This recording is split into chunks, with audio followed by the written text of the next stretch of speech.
नमस्कार दोस्तों। आज हम इस वीडियो में पावर ग्रिड में आया हुआ कुछ इम्पोर्टेंट ऑब्जेक्टिव क्वेश्चन के बारे में डिटेल में डिस्कशन करेंगे। और अगर आपको वीडियो अच्छा लगता है तो सब्सक्राइब जरूर कीजिएगा। तो देखो आज का वीडियो हम शुरू करते हैं। आज का पहला क्वेश्चन है, differential protection is used for the protection against. जो डिफरेंशियल प्रोटेक्शन मेथड होता है, इस मेथड को हम फेज फॉल्ट के लिए यूज करते हैं, या अनबैलेंस्ड वोल्टेज फॉल्ट के लिए यूज करते हैं, या अनबैलेंस्ड करंट फॉल्ट के लिए यूज करते हैं, या ओवर करंट फॉल्ट के लिए यूज करते हैं। तो इसका आंसर होगा, जो डिफरेंशियल प्रोटेक्शन मेथड होता है इसको हम फेज फॉल्ट के लिए यूज करते हैं। Option number 1 is the correct answer. चाहे वो फेज टू फेज फॉल्ट हो सकता है या फेज टू अर्थ फॉल्ट भी हो सकता है। तो इस कंडीशन में हम डिफरेंशियल प्रोटेक्शन मेथड को यूज करते हैं। देन देखो नेक्स्ट क्वेश्चन क्या है। नेक्स्ट क्वेश्चन है, dash conductor are most suitable in indoor and outdoor wire and cable. देखो बोथ, चाहे वो इंडोर हो या आउटडोर हो सकता है, बोथ इंडोर और आउटडोर में जो वायरिंग होता है उसका वायर और केबल जो होता है वो एल्यूमिनियम का होता है, या हार्ड ड्रोन कॉपर का होता है, या एनियल्ड कॉपर का होता है, या सिल्वर का होता है। तो इसका आंसर होगा, बोथ इंडोर और आउटडोर में जो वायरिंग होता है वो हमारा एनियल्ड कॉपर ही होता है। तो ऑप्शन नंबर 3 होगा इसका करेक्ट आंसर। देन देखो नेक्स्ट क्वेश्चन। नेक्स्ट क्वेश्चन है, earthing is necessary to give protection against. जो अर्थिंग होता है वो वोल्टेज फ्लक्चुएशन से प्रोटेक्शन प्रोवाइड करता है, या ओवरलोडिंग से प्रोटेक्शन प्रोवाइड करता है, या इलेक्ट्रिक शॉक से, या हाई टेम्परेचर ऑफ कंडक्टर से प्रोटेक्शन प्रोवाइड करता है। तो इसका आंसर होगा, जो अर्थिंग होता है वो नॉर्मली इलेक्ट्रिक शॉक से ही प्रोटेक्शन प्रोवाइड करता है। तो ऑप्शन नंबर 3 होगा इसका करेक्ट आंसर। देन देखो नेक्स्ट क्वेश्चन। नेक्स्ट क्वेश्चन है, for the protection of A delta star transformer using differential protection scheme which of the following current transformer connection is used. देखो एक transformer है जो delta star connected है, means इसका primary है delta connected, secondary है star connected. इस transformer को हम डिफरेंशियल प्रोटेक्शन मेथड से हम प्रोटेक्ट करेंगे। तो इसमें जो डिफरेंशियल प्रोटेक्शन मेथड होता है उसमें जो करंट ट्रांसफार्मर का यूज करते हैं उसका कनेक्शन कैसा रहेगा। तो देखो जो डेल्टा स्टार होता है उसका अपोजिट होता है city connection, means current transformer का कनेक्शन। अगर इधर प्राइमरी में डेल्टा है तो इधर प्राइमरी में स्टार होगा, और इधर सेकेंडरी में स्टार है तो इसका सेकेंडरी में डेल्टा होगा। तो option number 3 is the correct answer. Then देखो नेक्स्ट क्वेश्चन। नेक्स्ट क्वेश्चन है, in river crossing modern high voltage line have the span length of. देखो जो modern high voltage transmission line होता है, जब इस modern high voltage transmission line किसी river के थ्रू पास करता है तो क्या होता है ना, जो स्पान लेंथ में दो इलेक्ट्रिक पोल के बीच में जो लेंथ होता है वो कितना मीटर होना चाहिए। तो ये वेरी वेरी इंपॉर्टेंट क्वेश्चन है। इसका आंसर होगा ऑप्शन नंबर 4, 800 मीटर से भी ज़्यादा होता है, मोर देन 804। मीन्स जब ट्रांसमिशन लाइन किसी भी रिवर को क्रॉस करता है तो उस कंडीशन में जो modern high voltage transmission line होता है उसका स्पान लेंथ कितना होता है, 800 मीटर से भी ज़्यादा होता है। ऑप्शन नंबर 4 होगा इसका करेक्ट आंसर। देन देखो नेक्स्ट क्वेश्चन। नेक्स्ट क्वेश्चन है, solid type cable are unreliable for voltage beyond 66 kV because there is a danger of breakdown of insulation due to. देखो जब हम क्या करते हैं ना, केबल के थ्रू पावर को ट्रांसमिशन करते हैं तो वो मैक्सिमम 66 किलो वोल्ट तक ही वोल्टेज को 66 वेरी वेरी इंपॉर्टेंट में केबल के थ्रू हम मैक्सिमम 66 किलो वोल्ट तक ही वोल्टेज को सप्लाई कर सकते हैं। अगर 66 kV से ज़्यादा होता है तो उसमें क्या होता है ना, जो केबल होता है उसका जो डाइलेक्ट्रिक स्ट्रेंथ होता है वो क्या होता है, ब्रेकडाउन होता है, उसका इंसुलेशन कैपेसिटी भी ब्रेकडाउन होता है। तो क्यों ब्रेकडाउन होता है, क्योंकि वेरी वेरी इंपॉर्टेंट, अगर सॉलिड टाइप ऑफ केबल को हम यूज करेंगे 66 किलो वोल्ट से भी ज़्यादा वोल्ट के लिए तो क्या होता है ना, उस केबल का जो इंसुलेशन होता है वो डैमेज होता है due to the presence of void produce होता है, जिससे क्या होता है उसका इंसुलेशन को डैमेज होता है। तो इसीलिए ऑप्शन नंबर 1 होगा इसका करेक्ट आंसर। तो इस कंडीशन में जो 66 किलो वोल्ट से ज़्यादा वोल्ट के लिए हम केबल का यूज करते हैं वो केबल होता है हमारा pressure coil, oil pressure coil हो सकता है, या गैस प्रेशर कोयल हो सकता है। लेकिन सॉलिड टाइप केबल को हम यूज नहीं करते हैं। सॉलिड टाइप केबल को हम सिर्फ 66 किलो वोल्ट से कम के लिए यूज करते हैं। तो इसका आंसर क्या होगा, option number 1 is the correct answer. Then देखो next question. For determination of load open installations of if not specified rating assumed for the power socket outlet is कितना होगा। देखो मान लो हम एक पावर सॉकेट आउटलेट को हम फिक्स एज्यूम करेंगे पावर सॉकेट आउटलेट उसका कोई फिक्स रेटिंग स्पेसिफाइड रेटिंग नहीं है, तो उस कंडीशन में हम कितना वाट का रेटिंग कर सकते हैं जिसका कोई भी स्पेसिफाइड रेटिंग नहीं है। तो इसका आंसर होगा, अगर पावर सॉकेट होता है तो इस कंडीशन में अगर कोई भी रेटिंग नहीं होता है तो उस कंडीशन में हम 1000 वाट को हम एज्यूम करते हैं। और अगर फैन या लाइट सर्किट होता है उसमें भी अगर कोई भी स्पेसिफाइड रेटिंग नहीं होता है तो उस कंडीशन में हम 100 वाट को एज्यूम करते हैं। तो ये इधर पावर सर्किट है तो इसलिए ऑप्शन नंबर 4 1000 वाट होगा, और अगर लाइट सर्किट होता तो 100 वाट होता, तो ऑप्शन नंबर 4 होगा इसका करेक्ट आंसर। देन देखो next question, solid grounding is adopted for voltage below. देखो जो सॉलिड ग्राउंडिंग सिस्टम होता है इसको हम कितने वोल्टेज से कम के लिए यूज करते हैं, 660 वोल्ट से कम या 400 वोल्ट से कम या 200 वोल्ट से कम या 100 वोल्ट से कम वोल्ट के लिए हम सॉलिड ग्राउंडिंग सिस्टम को अडॉप्ट करते हैं। तो इसका आंसर होगा 660 वोल्ट से कम जब होता है इस कंडीशन में हम सॉलिड ग्राउंडिंग सिस्टम को अडॉप्ट करते हैं, तो ऑप्शन नंबर 1 होगा इसका correct answer. Very very important question. Then देखो next question, which type of earthing is most common and best system of earthing. देखो एक होता है rod type earthing, plate type earthing, wire earthing, pipe earthing. तो इनमें से कौन सा अर्थिंग बेस्ट होता है और कॉमन और बेस्ट होता है, तो इसका आंसर होगा जो प्लेट अर्थिंग होता है ऑप्शन नंबर 2। जो प्लेट अर्थिंग होता है ये मोस्टली कॉमन भी होता है और बेस्ट सिस्टम होता है अर्थिंग के लिए, और ऑप्शन नंबर इसलिए ऑप्शन नंबर 2 होगा इसका करेक्ट आंसर। और ये जो प्लेट अर्थिंग होता है ये इसका आंसर होगा pipe earthing, option number 4 pipe earthing is the correct answer. और ये जो पाइप अर्थिंग होता है, ये जो पाइप होता है ये गाल्वानाइज्ड स्टील का बना हुआ होता है, ये भी याद रखो। तो pipe earthing is the most common method होता है और ये बेस्ट मेथड भी होता है। और ये जो पाइप अर्थिंग का जो पाइप होता है वो गाल्वानाइज्ड स्टील का बना हुआ होता है, तो ऑप्शन नंबर 4 होगा इसका करेक्ट आंसर। देन देखो नेक्स्ट क्वेश्चन है, in small flat there are 5 light point and 2 fan point. How many soft circuits are required for the flat? कितना पॉइंट है, 5 लाइट का 5 पॉइंट है और फैन का 2 ही पॉइंट है। तो इस कंडीशन में सर्किट कितना होगा, देखो मैंने जो लाइट और फैन के लिए मैक्सिमम कितना पॉइंट होना चाहिए, 10 पॉइंट होना चाहिए। तो इसलिए एक सर्किट के लिए 10 पॉइंट होना चाहिए। तो इसका आंसर देखो इधर 2 ही है, इधर 5 तो 7 होता है, तो 10 से कम है, इसलिए ऑप्शन नंबर 4 एक ही सब सर्किट होता है। ये सब नहीं है, सब है, सब सर्किट है, तो ऑप्शन नंबर 4 होगा इसका करेक्ट आंसर। देन देखो next question, which among this is a type of internal wiring. एक है क्लिट वायरिंग, दूसरा है कंडक्ट वायरिंग, तीसरा है सीटीएस वायरिंग, चौथा है ऑल ऑफ दिस। तो इनमें से कौन सा वायरिंग को हम इंटरनल वायरिंग कहेंगे, तो इसका आंसर होगा क्लिट वायरिंग भी इंटरनल वायरिंग है, conduct wiring, CTS wiring, all of the, तो ऑप्शन नंबर 4 होगा इसका करेक्ट आंसर। ये तीनों के तीनों क्या है ना, इंटरनल वायरिंग का एग्जाम्पल है। देन देखो next question, what is the maximum permissible voltage drop from supply terminal to any point of the installation for the power load wiring. देखो सप्लाई टर्मिनल से किसी भी पॉइंट को अगर हम सप्लाई करेंगे तो मैक्सिमम परमिसिबल वोल्टेज ड्रॉप कितना होना चाहिए, तो ये very very important question.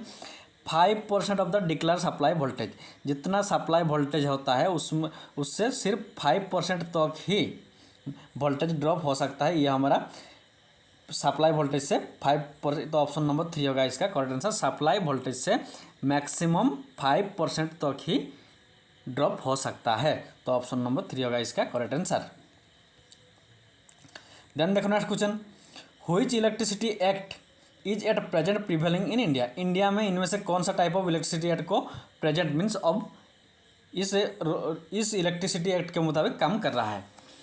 Electricity act 2005 या इंडियन इलेक्ट्रिसिटी एक्ट 1910 या द इलेक्ट्रिसिटी एक्ट 2003 या नेशनल इलेक्ट्रिसिटी एक्ट 2003। तो इसका आंसर होगा अब इंडिया में जो इलेक्ट्रिसिटी एक्ट चल रहा है वो है the Indian electricity act 2003, option number 3 होगा इसका करेक्ट आंसर।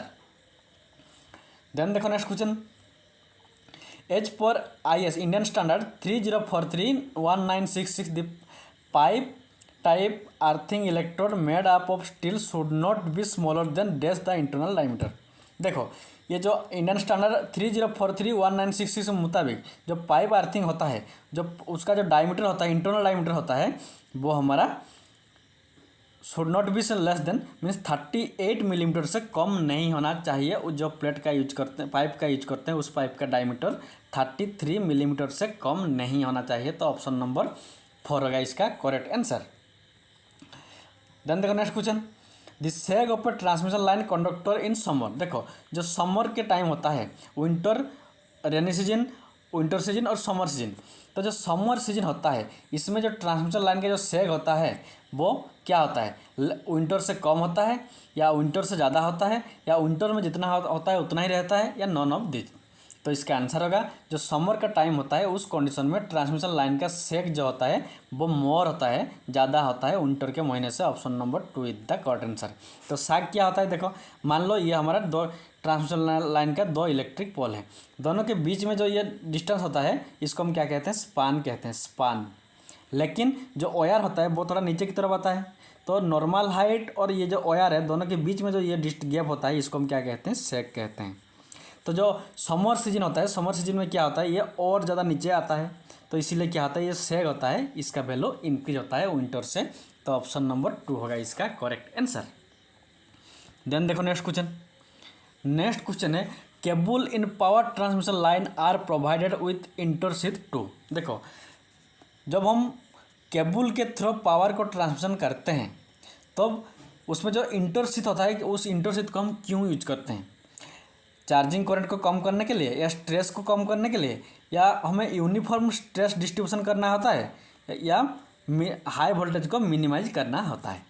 तो इसका आंसर होगा केबल, ट्रांसमिशन लाइन का जो केबल होता है उस केबल को हम, जो केबल की जो इंटरशीथ होता है इसका काम क्या होता है, वो यूनिफॉर्म स्ट्रेस डिस्ट्रीब्यूशन को प्रोवाइड करता है। तो ऑप्शन नंबर 3 होगा इसका करेक्ट आंसर।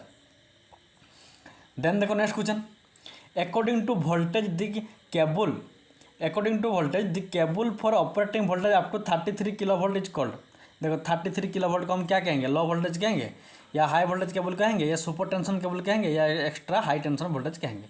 तो इसका आंसर है 33 kV मीन्स ये सुपर टेंशन केबल होगा। ऑप्शन नंबर 3 होगा इसका करेक्ट आंसर। लो वोल्टेज क्या होगा, 1 kV तक, हाई वोल्टेज 11 kV तक, और सुपर टेंशन 33 kV तक, और एक्स्ट्रा हाई टेंशन जो होता है वो 66 kV तक होता है। तो इसीलिए 33 kV है, तो ये सुपर टेंशन होगा। ऑप्शन नंबर 3 होगा इसका करेक्ट आंसर। देन देखो नेक्स्ट क्वेश्चन, नेक्स्ट क्वेश्चन है ये फेज है, फेज मॉडिफायर नॉर्मली इंस्टॉल इन।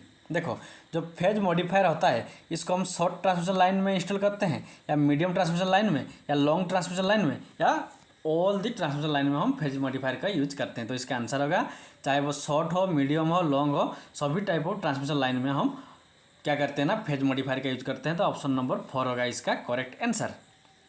देन देखो नेक्स्ट क्वेश्चन, नेक्स्ट क्वेश्चन है the phenomenon of intermittent arc taking place in line to ground fault of a 3 phase system with consequent production of transient is known as.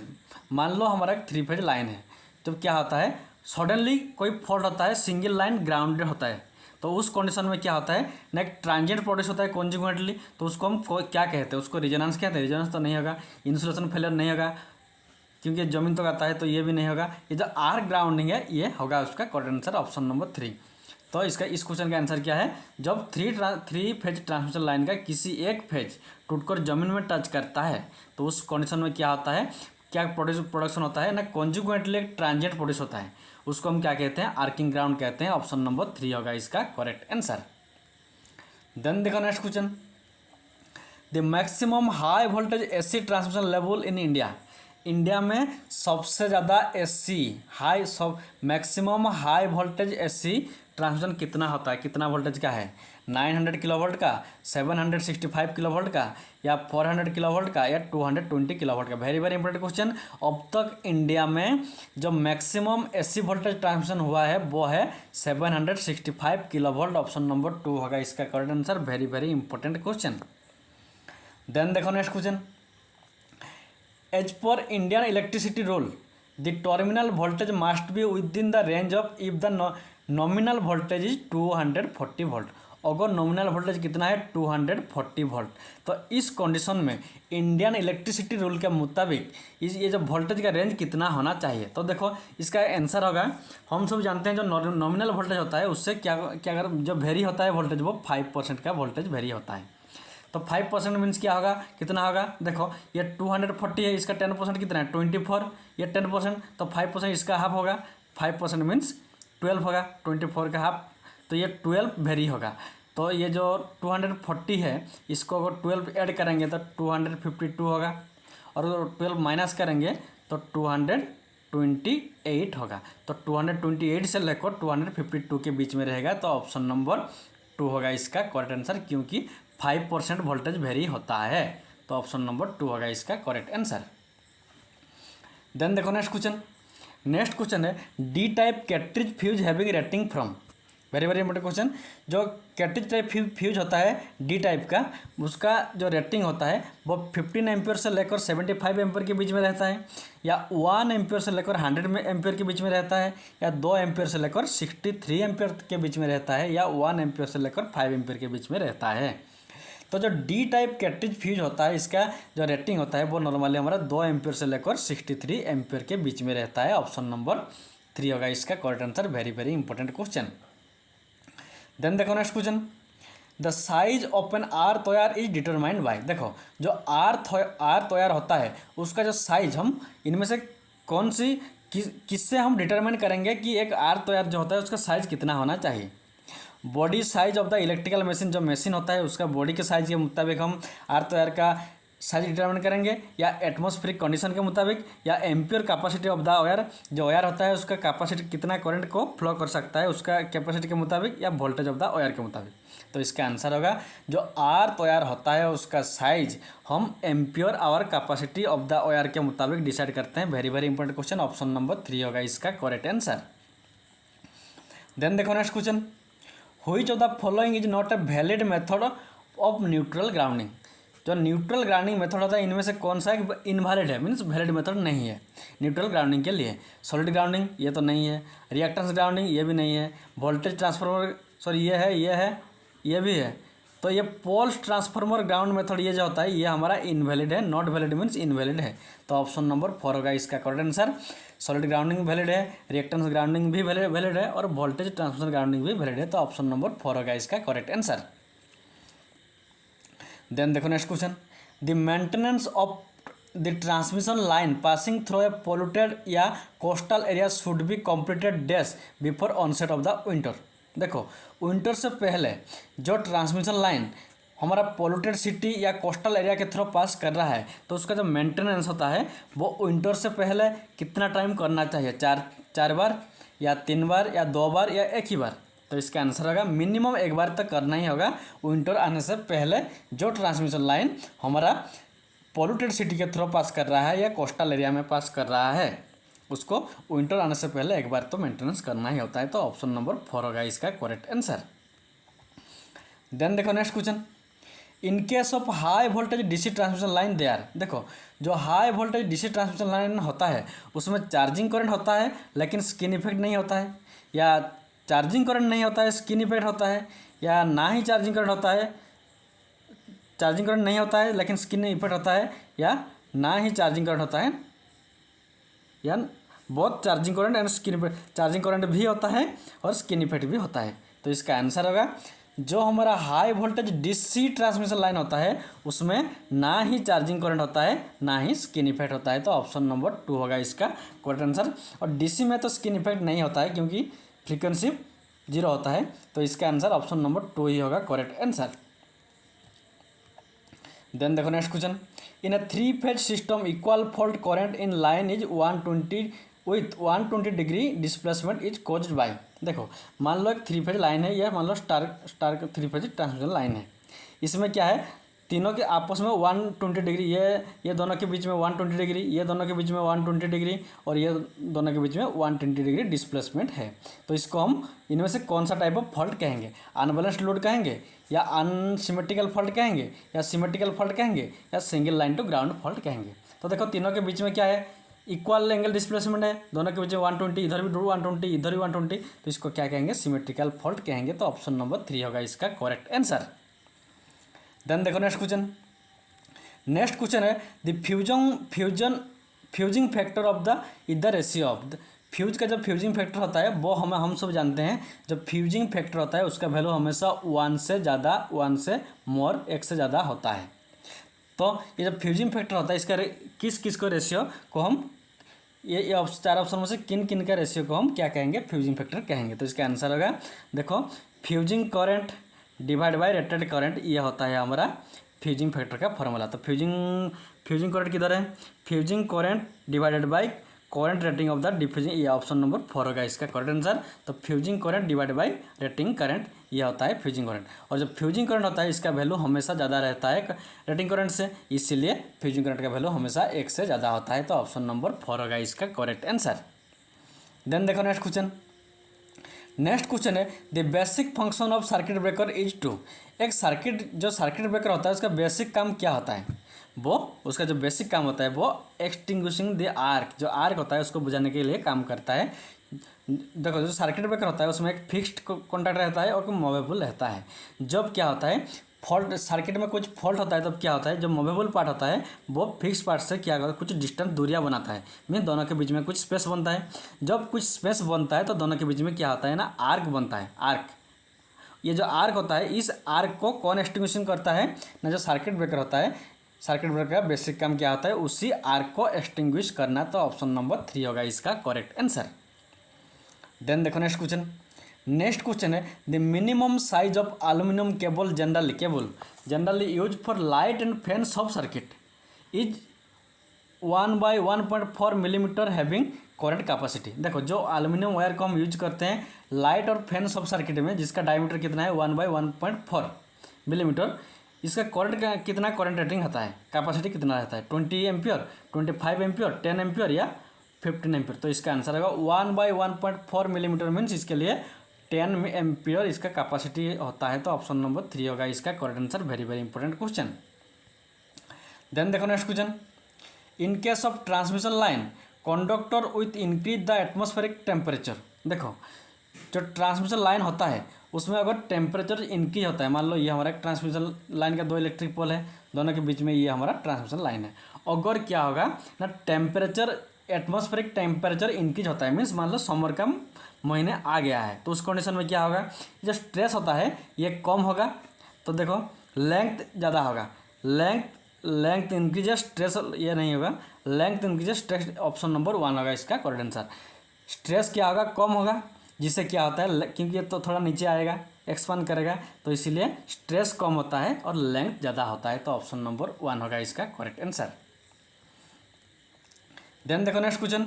Over speed protection of the alternator is done with the help of, देखो जो alternator होता है जिसको हम AC generator भी कहते हैं, तो ये जो ऑल्टरनेटर होता है इसका जो ओवर स्पीड, जब ओवर स्पीड होता है उसका प्रोटेक्शन के लिए हम इनमें से किसको यूज करते हैं, ओवर करंट रिले को, अलार्म को, गवर्नर को या डिफरेंशियल रिले को। तो इसका आंसर होगा ऑल्टरनेटर की ओवर स्पीड रिले को, ओवर स्पीड प्रोटेक्शन के लिए हम गवर्नर का यूज करते हैं। ऑप्शन नंबर 3 होगा इसका करेक्ट आंसर। यह होता है ऑल्टरनेटर की, और जब एक alternator high speed, limit speed से ज़्यादा होता है तो उस कंडीशन में स्पीड को कौन कंट्रोल करता है ना, governor. Very very important, option number 3 होगा इसका करेक्ट आंसर। देन देखो नेक्स्ट क्वेश्चन।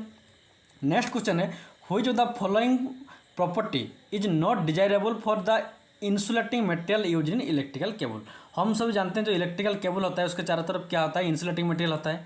तो जो इंसुलेटिंग मटेरियल होता है इनमें से कौन सा प्रॉपर्टी, केबल की जो इंसुलेटिंग मटेरियल होता है इनमें से कौन सा प्रॉपर्टी नहीं होना चाहिए एक इंसुलेटिंग मटेरियल का, नॉन फ्लेमेबिलिटी ये तो होना चाहिए, तो ये इसका आंसर नहीं होगा। लोअर रेजिस्टिविटी, तो ये होगा इसका option number 2 is the correct answer, क्योंकि जो इंसुलेटिंग मटेरियल को हम यूज करते हैं केबल में उसका रेजिस्टिविटी ज़्यादा होना चाहिए। तो इधर ऑप्शन 2 में क्या है, लो रेजिस्टिविटी, इसलिए this is the correct answer, option number 2 होगा, क्योंकि हाई रेजिस्टिविटी अगर होता तो ये ऑप्शन नहीं होता, तो ऑप्शन नंबर 2 होगा करेक्ट आंसर। देन देखो next question. The transient voltage that appears across the contact at or near current 0 during making is known as. देखो जो सर्किट ब्रेकर होता है उसमें क्या होता है, जो ट्रांजिएंट वोल्टेज प्रोड्यूस होता है अक्रॉस द कॉन्टैक्ट, दो कॉन्टैक्ट के बीच में जीरो के टाइम या जीरो होने के जस्ट नियर अबाउट उस वोल्टेज को हम क्या कहेंगे, restriking voltage, recovery voltage, arc voltage या रेटेड वोल्टेज। तो देखो जीरो करंट जब जीरो होता है या करंट होने वाला है मीन्स करंट जीरो के आसपास, तो उस कंडीशन में जो वोल्टेज बनता है उसको हम क्या कहते हैं, रीस्ट्राइकिंग वोल्टेज कहते हैं। ऑप्शन नंबर 1 होगा इसका correct answer. Very very important question. Then देखो next question, plug setting multiplier is the ratio of. देखो जो पी शॉर्ट में कहते हैं क्या, इसको पीएसएम भी कहते हैं, प्लग सेटिंग मल्टीप्लायर। इसका फॉर्मूला क्या है, fault current by pickup current. याद रखो plug setting multiplier is equal to fault current divide by pickup current. तो देखो fault current in coil relay coil to pickup current, option number 4 होगा इसका correct answer. Plug setting multiplier का formula यह है। Then देखो next question, which relay is also called angle impedance relay. इनमें से कौन सा रिले को हम क्या कहेंगे, एंगल इम्पीडेंस रिले कहेंगे। इम्पीडेंस रिले को, रिएक्टेंस रिले को, मोह रिले को या फ्रीक्वेंसी रिले को। तो देखो इसका आंसर होगा जो मोह रिले है ऑप्शन नंबर 3, मोह रिले को हम क्या कहेंगे, angle impedance relay. Option number 3 is the correct answer. देखो रिम RIM जो रिएक्टेंस रिले होता है शॉर्ट डिस्टेंस के लिए यूज किया जाता है। जो इम्पीडेंस रिले होता है आई फॉर इम्पीडेंस, इसको मीडियम डिस्टेंस के लिए यूज करते हैं। और जो मोह रिले होता है इसको हम हाई डिस्टेंस के लिए यूज करते हैं। तो ऑप्शन नंबर ये भी वेरी वेरी इंपॉर्टेंट है। तो इस क्वेश्चन का आंसर क्या है, एंगल इम्पीडेंस रिले किसे कहते हैं, मोह रिले को कहते हैं। ऑप्शन नंबर 3 होगा इसका करेक्ट आंसर। देन देखो next question, the ground wire use to. देखो जो ग्राउंड वायर होता है उसको हम कहाँ पर क्यों यूज करते हैं, उसका काम है कनेक्ट द सर्किट कंडक्टर और other device to the earth plate. Earth plate के साथ सर्किट का जो कंडक्टर होता है दोनों को क्या कनेक्ट करता है ग्राउंड वायर, जिससे क्या होता है अगर किसी भी किसी भी हार्मफुल कंडीशन में जो हाई करंट प्रोड्यूस होता है वो इमीडिएटली क्या होता है ग्राउंड वायर के थ्रू हमारा अर्थ प्लेट तक आता है। तो इसीलिए ये जो इलेक्ट्रिकल इक्विपमेंट होता है वो सेफ रहता है। तो ऑप्शन नंबर 3 होगा इसका करेक्ट आंसर।